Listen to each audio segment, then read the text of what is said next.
Bonsoir à tout un chacun. Je dis en apporter directement dans la deuxième partie sujet que nous débattons ensemble avec vous, qui c'est le fruit défendu de l'arbre de la connaissance du bien et du mal. Rapidement, nous avons ensemble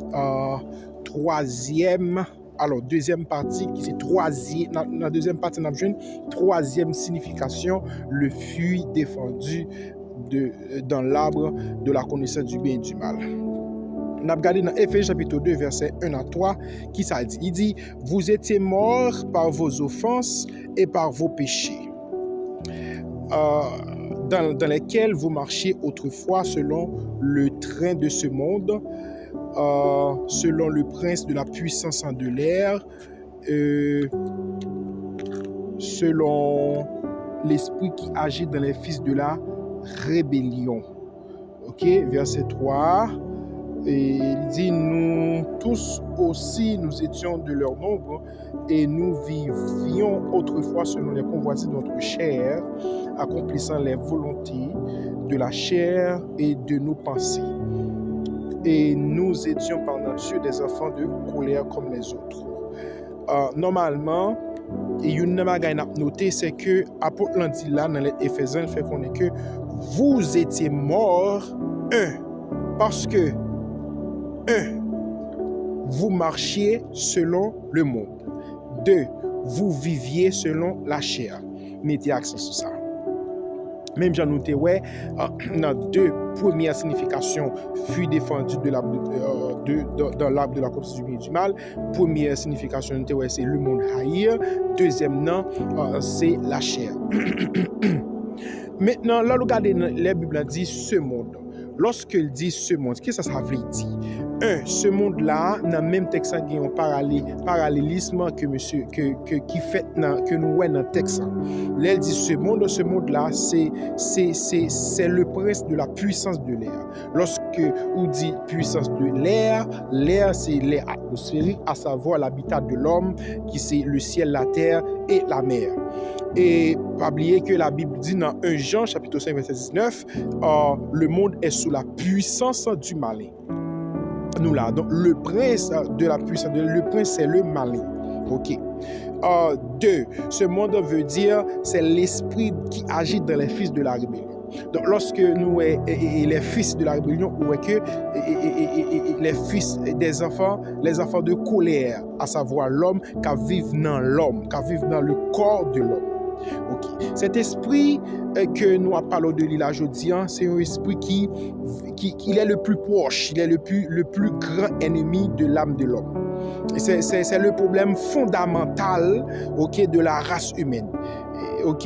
Et cet esprit-là, il est vivant, il est très dangereux, il est violent contre l'âme de l'homme, mes frères et sœurs.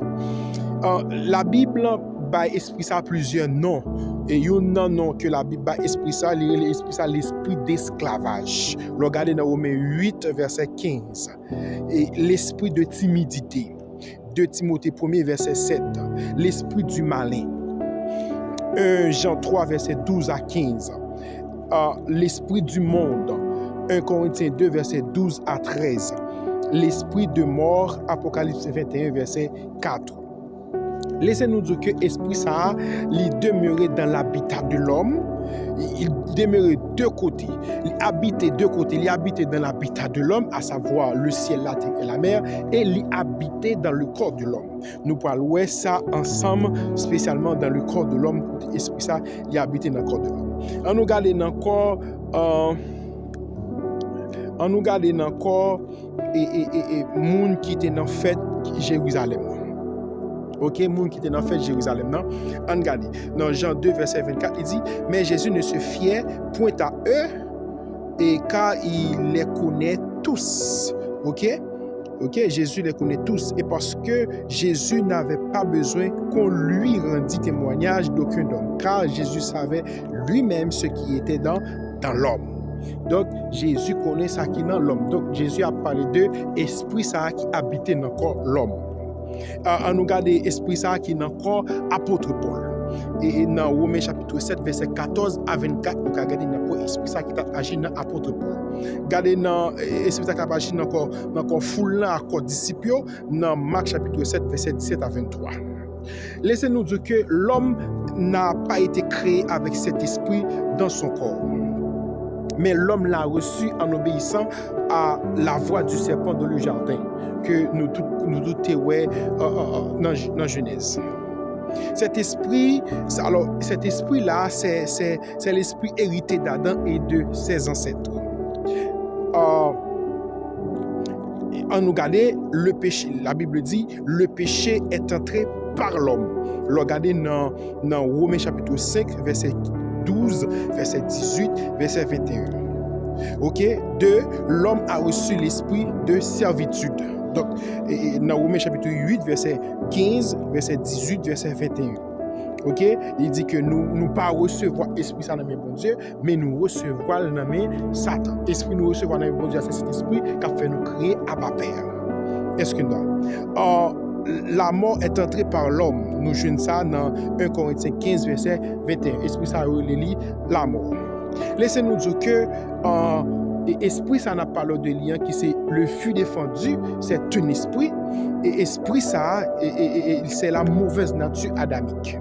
Esprit ça, fût ça c'est la mauvaise nature adamique. Et le fût défendu c'est l'esprit des démons. Le fût défendu, c'est la nature des anges rébellés, tombés du ciel. L'esprit défendu, c'est la mort, le péché, c'est l'iniquité, c'est la chair, c'est le monde. Mes frères et sœurs. Donc, esprit, ça, c'est lui qui vivent dans tout le monde qui vit sur terre. Donc, c'est nature en déchu. Même nature en déchu après la désobéissance, c'est lui-même qui partagé avec M. David dans le jardin.